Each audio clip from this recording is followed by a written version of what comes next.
শুক্রবার সকাল 10:38 অনুভূত হওয়া 5.7 মাত্রার এই ভূমিকম্পের উৎপত্তিস্থল ছিল নরসিংদীর মাধবদী।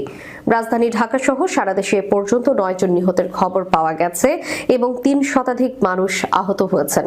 হঠাৎ বাংলাদেশের এই দুর্যোগের খবর গুরুত্ব দিয়ে প্রকাশ করেছে আন্তর্জাতিক বিভিন্ন গণমাধ্যম।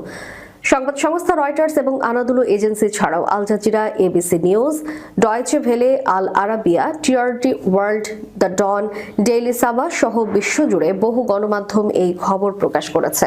আল জাজিরা তাদের প্রতিবেদনে জানায়, বাংলাদেশের রাজধানী ঢাকা এবং অন্যান্য বড় শহরে শক্তিশালী ভূমিকম্প আঘাত এনেছে, যার উৎপত্তিস্থল ছিল নরসিংদীর কাছে। ডয়েচে ভেলে লিখেছে, শক্তিশালী এই ভূমিকম্পের কম্পন ভারত ও বাংলাদেশের বিশাল এলাকায় অনুভূত হয়েছে, যা আঞ্চলিক উদ্বেগ বাড়িয়েছে। সংবাদ সংস্থা রয়টার্স দ্রুততার সঙ্গে নিহতের সংখ্যা এবং ভবন ক্ষতিগ্রস্ত হওয়ার প্রাথমিক খবর প্রকাশ করে।